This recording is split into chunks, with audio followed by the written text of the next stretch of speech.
Good morning friends. आज हम लोग एक नई जगह जा रहे हैं। नई जगह नहीं बोलूँगा, ये इस जगह को रिविज़िट कर रहा हूँ। ये जगह है चुराव वैली, डिस्ट्रिक्ट चंबा में, अपने हिमाचल प्रदेश के। और चुराव वैली में अपना बैरागढ़ आता है, देवकोटी आता है और साच पास और सलोनी वाला एरिया।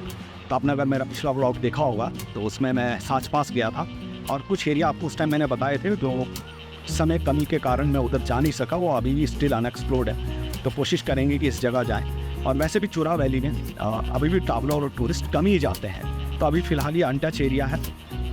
कहाँ मैं रुकूंगा वो सब बताऊंगा। चलते चलते बता देता हूँ कि जब बनी खेत हमारा एक ऐसा डेस्टिनेशन पॉइंट है कि आप अगर दिल्ली से आते हैं या पंजाब से आते हैं, हिमाचल की किसी पार्ट से, तो बनी खेत ऐसा डेस्टिनेशन पॉइंट है कि आपको टच करना ही पड़ेगा। तो बनी खेत में पुलिस पोस्ट भी है एमरजेंसी के लिए, मेडिकल और हेल्थ फैसिलिटीज़ भी हैं और पेट्रोल पंप भी है और छोटी मार्केट है विद ATM वगैरह फैसिलिटीज़ हैं वहाँ पे। तो बनी खेत से फिर आगे हम 16 किलोमीटर आगे जाएंगे। जगह का नाम है गोली। गोली से रास्ता डाइवर्ट हो जाता है सलूनी और तीसा के लिए। और जब main Pathankot Chamba national highway वही रास्ता फिर आगे जब कंटिन्यू करते हैं तो चंबा और भरमौर की तरफ निकल जाता है। हम लोग गोली तक जाएंगे और गोली से फिर रास्ता डाइवर्जन होती है तीसा और सलूनी के लिए। तो फिलहाल हम लोग कोशिश करते हैं जल्द से जल्द बनी खेत पहुँचे और फिर बनी खेत पहुँच के मैं आपको फिर अपडेट करता हूँ। और मेरा ये प्लान है कि चुराव वैली को एक्सप्लोर करने के लिए मैंने फ़िलहाल 2 नाइट्स का मैंने स्टे रखा है। तो 3 डेज़ और 2 नाइट्स। तो शायद वो एक्सटेंड भी कर सकता हूँ, क्योंकि मैं कोशिश करूँगा कि क्या आसपास का जितना मैक्सिमम एरिया मैं कवर कर सकूँ। और ये बहुत ही खूबसूरत वैली, अगर आप मेरा पिछला व्लॉग देखिएगा ज़रूर। तो फ़िलहाल हम लोग चलते हैं, अपनी यात्रा आरंभ करते हैं।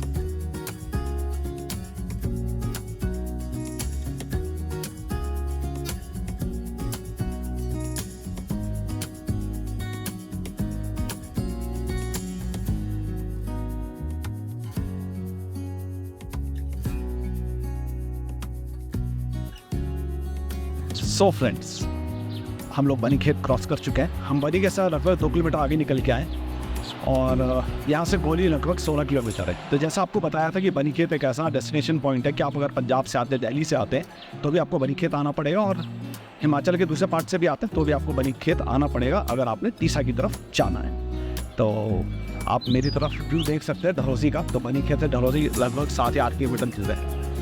तो आप ये सारा जो एरिया, ये सब डलहौजी का एरिया है और यहीं से कहीं से खजियार के लिए भी रास्ता चला जाता है। तो आप थोड़ी देर में गोली पहुंचेंगे और वहीं से हम आपको अपडेट करेंगे। तो चलिए चलते हैं।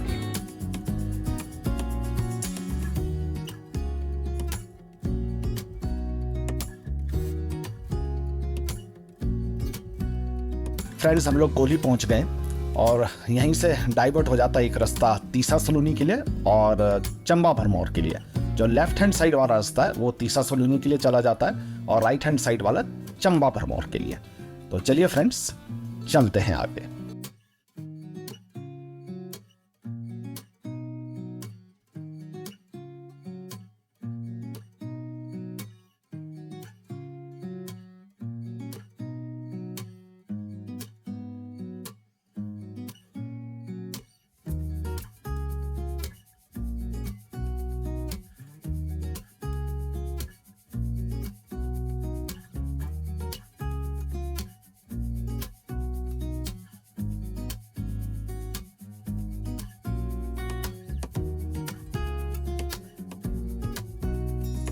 सो फ्रेंड्स, हम लोग तरेला पहुंच गए और तरेला जो गाँव है फेमस है वाटर स्पोर्ट्स एक्टिविटी के लिए।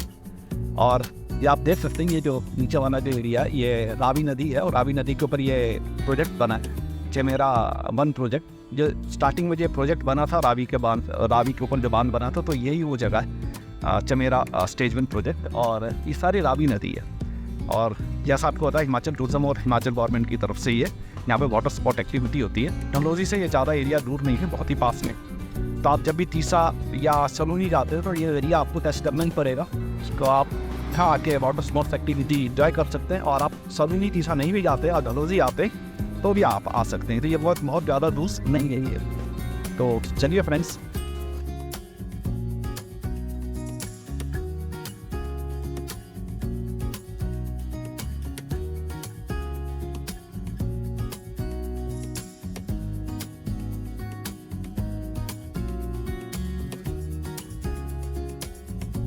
तो एक्चुअल में इस जगह को बोलते हैं चमेरा लेक।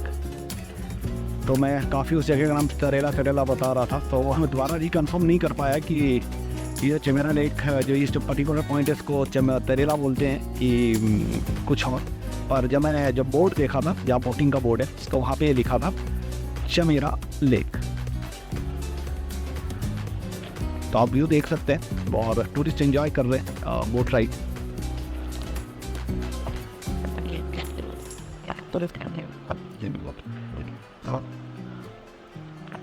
मन तो बहुत था बोट राइड करने के लिए, पर आपको जैसे बताया कि समय कम है और हम लोगों को तीसरा से भी आगे जाना है, लेट पहले ही हो गए, तो कोशिश करेंगे नेक्स्ट टाइम या जब हम वापस हो रहे होंगे तब हम लोग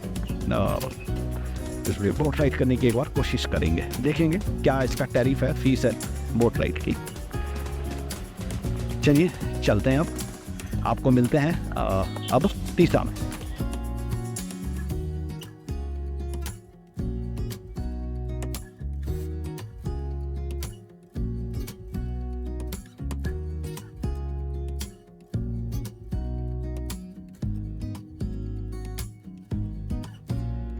थोड़ी देर में हम लोग कोटी पुल पहुंच जाएंगे। कोटी पुल से रास्ता डाइवर्ट होता है तीसा के लिए और सलूनी के लिए। तो लेफ्ट हैंड साइड वाला रास्ता है वो सलूनी के लिए और राइट हैंड साइड वाला जो रास्ता है वो तीसा के लिए। तो हम इस ब्रिज को क्रॉस करेंगे और 1 किलोमीटर चलने के बाद एक और डाइवर्शन पॉइंट आएगा। तो यहाँ से हम लोग लेफ्ट हैंड साइड हो जाएंगे तीसा भंजराड़ू के लिए, और जो राइट हैंड साइड वाला रास्ता है वो चंबा के लिए निकल जाता है। तो चलिए हम लोग अपने डेस्टिनेशन पहुँचते हैं।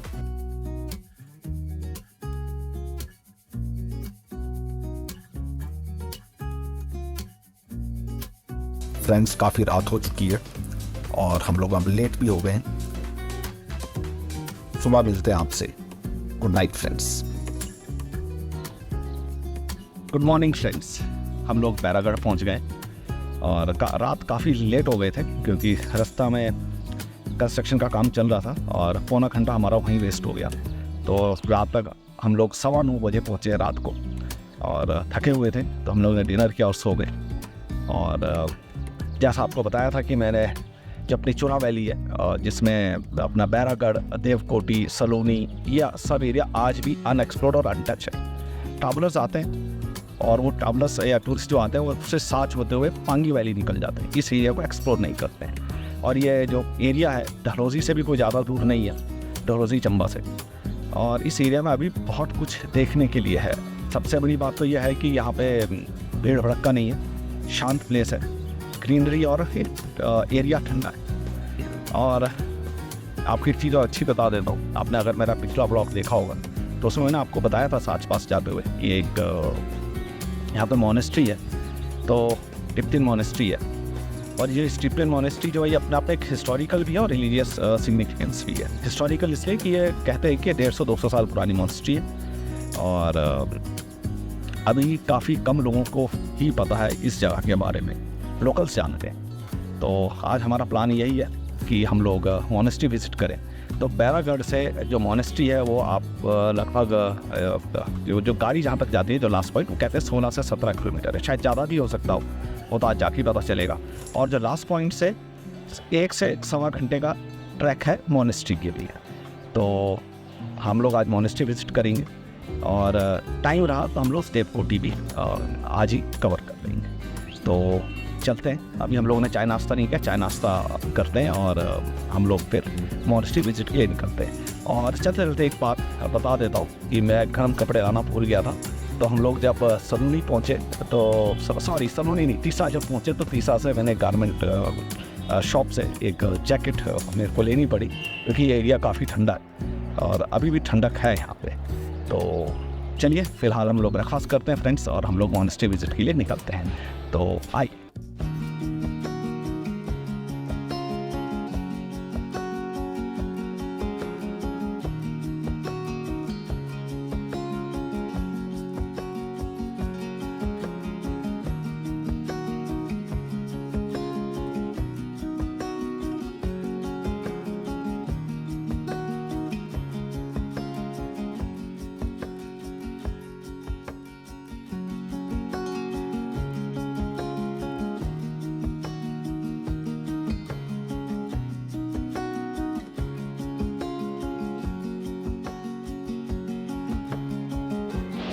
सो फ्रेंड्स, हम लोग तरेला पहुँच गए और तरेला से जो एक रास्ता कटता है, डाइवर्जन होती है इधर बनोटी गांव के लिए। तो एक्चुअल में बनोटी या बनोटू बोलते हैं इस गांव को, जहां से वो मोनेस्ट्री का ट्रैक शुरू होता है। तो वहां से जो तरेला से कह रहे हैं कुछ 6-7 किलोमीटर का आपका रास्ता है गाड़ी का, उसके बाद 1-1.5 घंटे का जो ट्रैक है। तो जब आप बैरागढ़ से आते हैं तो होटल साच पास आता है, वहीं से 100 किलोमीटर ही जा रहा हूँ, 100 मीटर चलने के बाद ही चंद 100 मीटर भी बहुत ज़्यादा बोल रहा हूँ, चंद मीटर चलने के बाद ही एक डाइवर्जन आता है, कच्चा रास्ता है, तो वो आपका बनोटी गांव के लिए जाता है। और आप तीसरा साइड से आते हैं तो ये आपके लेफ्ट हैंड साइड पड़ेगा और आप वो रास्ता लेकर आगे इस गांव की तरफ जा सकते हैं। तो चलिए।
सो फ्रेंड्स, हम लोग लास्ट पॉइंट पहुंच गए और यही लास्ट पॉइंट है, यहीं हम लोगों ने गाड़ी पार्क की। इस जगह का नाम है अलवास और जो हम मोनेस्ट्री के लिए जो ट्रैक है वो यहीं से शुरू होता है और जो ट्रैक होते हुए जो गांव बनोटी है, बनोटी या बनोटू बोलते हैं, तो वहीं पे उससे ऊपर ही कहीं मोनेस्ट्री है।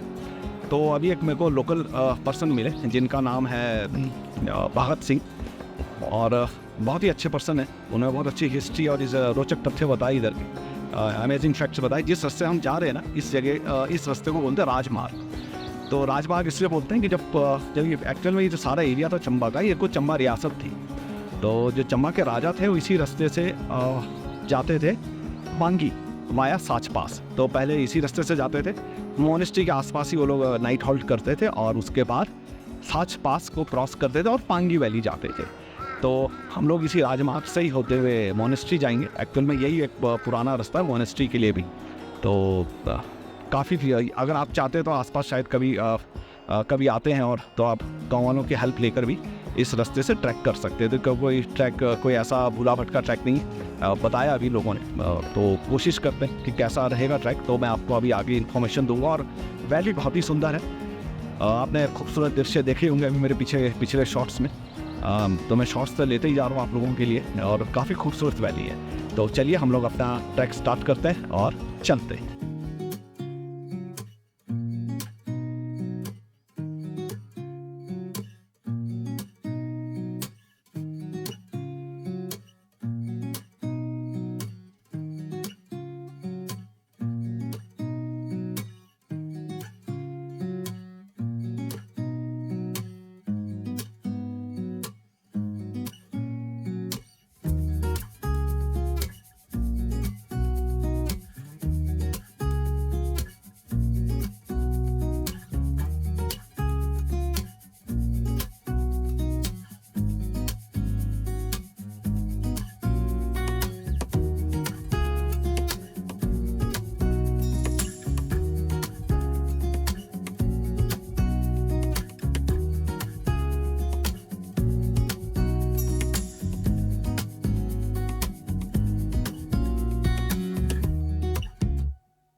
आपको वाटरफॉल दिखाता हूँ जूम करके।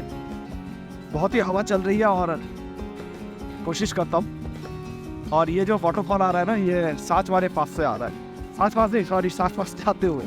तो ये रानीकोट जो जगह का नाम है, बैरागढ़ से आगे, तो उसी एरिया में कहीं है ये नदी है। तो हम लोग तो खैर अपोजिट डायरेक्शन में, तो साच पास का जो रास्ता है वो देखिए, वो साच पास का रास्ता है। और ये कहीं शायद बीच में कोई नाला है या खड है जो बहते हुए इधर नीचे मिल रही है किसी और नदी में, खड में। तो आपको बड़ा करके दिखा देता हूँ, बहुत ही खूबसूरत लग रहा है। और इसी मतलब पूरे इसमें ही मेरे को ऐसा लग रहा है 3-4 वाटरफॉल है, 1 2 3 4 5 6 लग रहे हैं मुझे। तो मैं थोड़ा जूम करके दिखाता हूँ आपको, अगर जूम हो जाता है। ये देखिए, तो यहाँ से मैं काउंट किया 1 2 3 4 5 6 7 2, तो जो शायद 7वां जो लास्ट वन सबसे बड़ा है, और जो छठा है वो उससे थोड़ा सा बड़ा, और बाकी छोटे छोटे हैं। Absolutely beautiful. आप व्यू देखिए, नज़ारा देखिए इस एरिया का, जन्नत है जन्नत। आपको व्यू दिखाता हूँ, ये देखिए नज़ारा। और ये इलेक्ट्रिसिटी पोल भी लगे, शायद आने वाले टाइम में हाई पावर के हाई वोल्टेज की लाइन चाहिए, हाई वोल्टेज पावर की। और ये देखिए आपके सामने एक पत्थर कैसे 2 फाड़ हुआ पड़ा है। हालांकि ये तो नेचुरली हुआ है, पर देख सकते हो आप कि एकदम ही ऐसा है कि इसने तराश के उसको, मतलब बहुत स्मूथली उसको काटा हुआ है।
सो फ्रेंड्स, लोग पुंगी गांव पहुंच गए।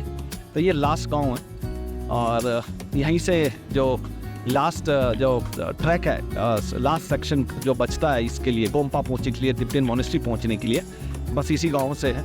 और यही एक गांव है जहां लास्ट गांव बोलूँगा, यहीं आबादी है। और जैसा आपको बताया था कि इलेक्ट्रिसिटी भी इस गाँव में पहुँच गई है।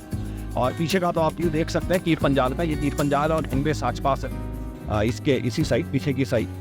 और कहते हैं कि यहाँ पे गुफा है, रनोटी गांव के अंदर गुफाएं हैं, पुरानी गुफाएं। तो किस टाइप की गुफाएं हैं, और अभी हम लोग उसको एक्सप्लोर करते हैं। 5-10 मिनट को हम लोग के लिए हम लोग आराम करेंगे, और फिर जो लास्ट अपना जो ट्रैक बचा हुआ है गोम्पा जाने के लिए, तो वो हम लोग अभी थोड़ी देर में कवर करते हैं। तो चलिए फ्रेंड्स, चलते हैं।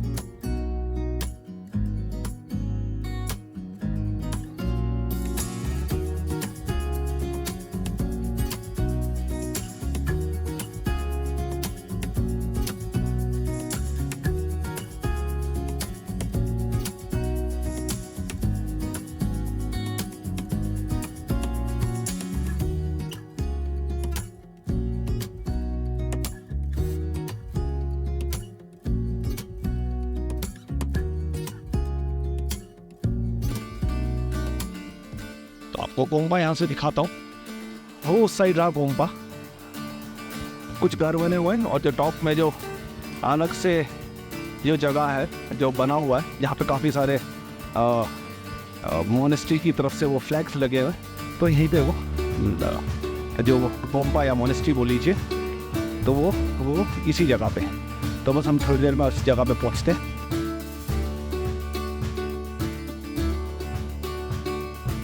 फ्रेंड्स, आपको मैं जूम करके बताता हूँ कि मोनेस्ट्री किस साइड है। ये ऊपर की तरफ है।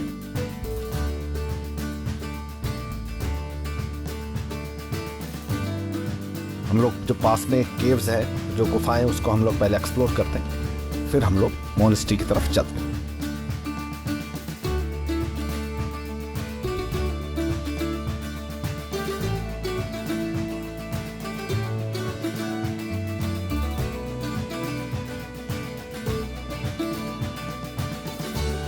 तो हम लोग गुफा की तरफ पहुंच रहे हैं। ग्रीन मेडोज,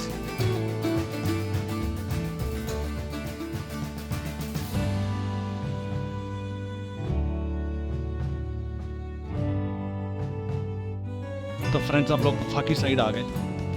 कहते हैं ये पर्टिकुलर जो एरिया है, यहाँ पे कभी जो लामा थे तो वो यहाँ मेडिटेशन करते थे, और यहाँ पहले जो गुरुजी आए थे उन्होंने भी यहीं पे कहीं आसपास मेडिटेशन की, ऐसा पता है लोकल लोगों ने। तो मैं अंदर जाके एक बार देख लेता हूँ, आपको अंदर से दिखाता हूँ। छोटी सी गुफा है, बैठने के लिए ही है।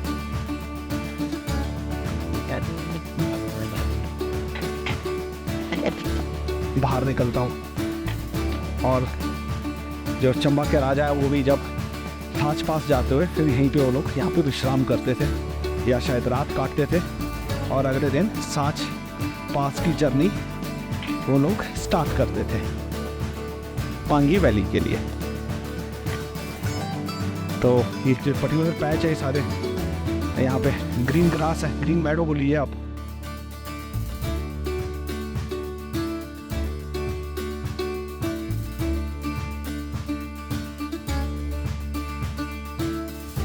सामने का व्यू पीर पंजाल वाली साइड से, सॉरी पीर पंजाल की रेंज है ये, सांच पास वाली साइड का एरिया।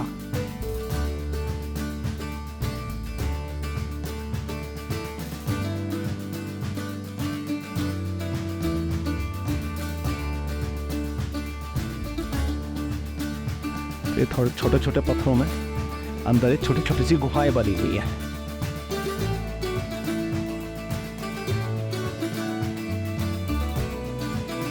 चलो अब हम लोग चलते हैं, चढ़ाई चढ़ते हैं मोनेस्ट्री के लिए और पहुंचते हैं धीरे धीरे। फ्रेंड्स, जो आप ये पेड़ देख रहे हैं, ये अखरोट के पेड़ है। ये अखरोट का एक बगीचा है इस बनोडी गांव में।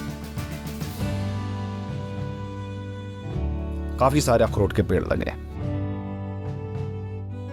चलिए हम लोग अब मोनेस्ट्री पहुंचते हैं।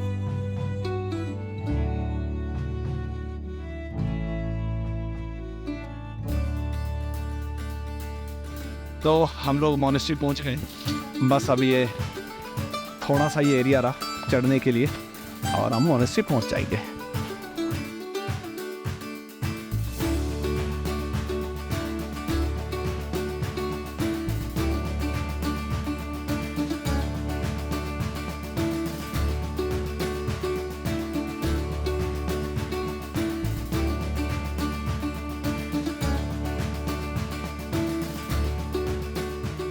फ्रेंड्स, हम लोग मोनेस्ट्री पहुंच गए जैसा बताया था, और हम लोगों ने रेस्ट किया थोड़ी देर। अपने साथ जूस लेके आए थे, जूस लिया, चॉकलेट ली और बिस्किट लिया। पानी की तो यहाँ कोई कमी नहीं है, पर फिर भी हमने वाटर बॉटल कैरी कर रहे थे, क्योंकि आप पता ही काफ़ी हाइट पे ये जगह, ठंड एकदम हो जाती है और मौसम भी थोड़ा ख़राब हो रहा है। तो मोनेस्ट्री क्या मैं बता देता हूँ कि केयर टेकर नहीं है यहाँ पे। मोनेस्ट्री में ताला लगा है और केयर टेकर भी शायद कहीं गए, तो जो हम लोगों का एक्सेप्ट यहाँ की हिस्ट्री बता सकते और हम लोग अंदर जाके दर्शन कर सकते थे, तो वो पॉसिबल नहीं हो सका। और कभी नेक्स्ट टाइम आएंगे तो फिर वो भी कोशिश करेंगे। और आपको ये भी बता देता हूँ कि जैसे इसकी हिस्ट्री थी 150 से 200 साल, तो वो भी उनसे कंफर्म हो जाती कि ये कितना पुराना है। तो स्ट्रक्चर तो आज भी आप देख सकते हैं मोनेस्ट्री का, काफ़ी पुराना है और कुछ शायद रिपेयर वर्क किया होगा तो ये शायद हल्का फुल्का सिमेंट किया इस एरिया को, बाकी तो सब पुराना है। जो गांव की जो एक्चुअल आबादी है वो तो जा चुकी है नीचे की तरफ, पर आते हैं वो लोग गर्मियों में आते हैं, कुछ लोग अभी भी हैं यहाँ पे। और अब चलते हैं हम लोग, क्योंकि हम लोग तो पीर पंजाल के बहुत ही पास में हैं। तो आपको मैं दिखा देता हूँ व्यू कि ये इस साइड से, तो ये रहा पीर पंजाल, ये देखिए, और यहीं पे साच पास है, तब साच पास के बहुत ही करीब है। अब मौसम बिगड़ रहा है, कभी बारिश हो सकती है, ओलावृष्टि हो सकती है, तो हम लोग कोशिश करेंगे जल्द से जल्द हम अनवास गांव में जल्दी पहुँचें और अपने होटल बैरागढ़ पहुँचें। तो ये अलवास वास के भी आगे का जो रास्ता है तरेला तक, वो सारा कच्चा रास्ता ही है, अभी तक पक्का नहीं हुआ है। तो हम लोग चलते हैं और फिर मिलते हैं अपने होटल थोड़ी देर के अंदर।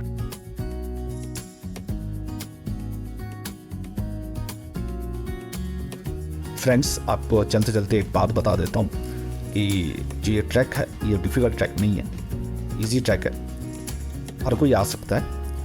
जो लोकल लोग हैं यहाँ के, अगर वो 1 से सवा घंटा लेके यहाँ चलते हैं पहुँचते हैं, तो आप उसमें से 2 घंटा और ऐड कर लीजिए, धीरे धीरे और आराम से भी चलेंगे तो आप इस जगह पहुँच जाएंगे। और एक बात नोट करिएगा कि खाने पीने का सामान जरूर लेके आइए। यहाँ पे रुकने की व्यवस्था है, खैर केयर टेकर नहीं मिले, नहीं तो उसको अच्छे से मैं कंफर्म कर देता, क्योंकि मैंने सुना है जो तिक्तन कम्युनिटी के या अदर बुद्धिस्ट कम्युनिटी के लाहौल स्पीति या किन्नौर से आते हैं दर्शन करने के लिए, मोनेस्ट्री में पूजा पाठ करने के लिए, तो यहाँ रात रुक के जाते हैं। फिलहाल जैसा आपको बताया केयर टेकर नहीं है, नहीं तो और मैं अच्छे से उसमें आपको बता सकता हूँ। तो चलिए फ्रेंड्स, हम लोग अब नीचे आपको मिलते हैं अनफास।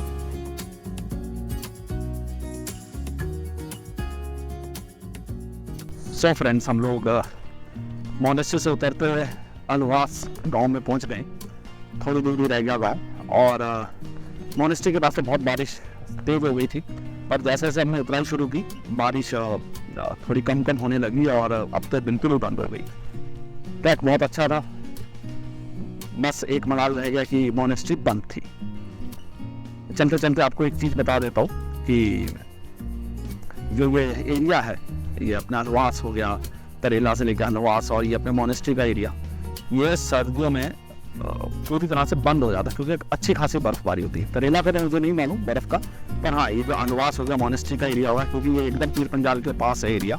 या जो आप देख सकते हैं पीछे मेरे, जब मेरे पीछे जो कुछ गाँव हैं इस साइड, ये साइड बहुत ही हाई एल्टीट्यूड एरिया है, और सब पीर पंजाल के जो माउंटेन्स हैं उस रेंज से घिरा हुआ है। तो सर्दियों में तो पूरी तरह से बंद हो जाता है, 2-3 महीने तक के लिए ये गाँव दुनिया से पूरी तरह से कट जाता है, ना बिजली रहती ना पानी रहता है। तो हेड्स ऑफ यहाँ के लोकल पॉपुलेशन के लिए, जो लोकल लोग हैं यहाँ गांव के, कि इतने दुर्गम इलाके में भी खासकर विंटर में ये लोग सर्वाइव करते हैं और रहते हैं। तो रास्ता और ट्रैक जो है बहुत आसान था, इतना मेरे को नहीं लगा डिफ़िकल्ट। जैसा मैंने ऊपर भी बताया था मोनेस्ट्री में भी कि आप अगर आते हैं तो बाकी लोग अगर 1 घंटा लेता है, आप 1.5 से 2 घंटा मान के चले, धीरे धीरे भी चलेंगे तो पहुँच जाएंगे। तो जगह तो बहुत ही सुंदर है, आप देख ही चुके हैं। तो और थोड़ी देर में हम लोग गाड़ी के पास पहुंचेंगे। जैसा बताया था कि बारिश हुई है तो क्या होता है, रास्ता थोड़ा गीला हो जाता है, कीचड़ वाला हो जाता है, तो मुश्किल है, क्योंकि ये रास्ता अभी ज़्यादा टाइम नहीं हुआ निकले हुए, तो वो थोड़ा रिस्की रहता है। तो हम लोग भी कोशिश करेंगे जल्द से जल्द हम लोग बैरागढ़ पहुँचे और अपने होटल पर जाएँ। तो उसके लिए थोड़ा टाइम लगेगा, तो बस अब हम लोग निकल रहे हैं और थोड़ी देर में आप लोग गाँव पहुँचेंगे और बस, और वहाँ से अपना तरेला होते हुए बैरागढ़ पहुँचेंगे। तो चलिए फ्रेंड्स, चलते हैं और हम लोग आपको फिर मिलते हैं होटल।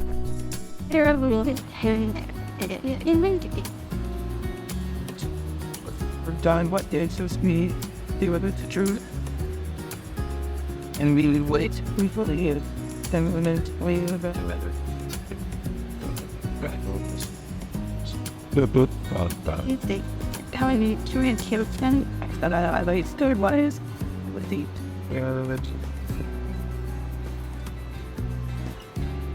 फ्रेंड्स, हमारे टूर का आज तीसरा दिन था जो अब ख़त्म होने को आ रहा है।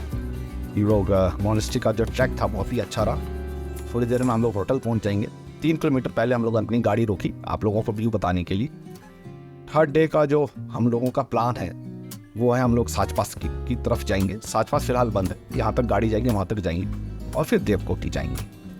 और जो एकोमोडेशन फैसिलिटीज़ हैं बैरागढ़ में, तो वो उनकी मैं जो इन्फॉर्मेशन है या डिटेल्स है, कॉन्टैक्ट नंबर्स है, वो मैं डिस्क्रिप्शन बॉक्स में मैं ज़रूर डालूँगा। और जो बस टाइम टेबल है जो चंबा से आती हैं बैरागढ़ की तरफ या तीसा से जो आती है, उनके भी मैं इंफॉर्मेशन और जो डिटेल्स है वो भी मैं डिस्क्रिप्शन बॉक्स में मैं इंक्लूड करूँगा। आपको एक और बात बता देता हूँ कि जो लास्ट पेट्रोल पंप है वो तीसा में है और जो नियर बाय मेडिकल फैसिलिटी है वो भी तीसा में ही है। तो फ्रेंड्स, हम आपको अब नेक्स्ट एपिसोड में मिलते हैं। काफ़ी थक गए हैं तो हम लोग रेस्ट करेंगे। तब तक के लिए friends, bye. Thanks for watching my videos.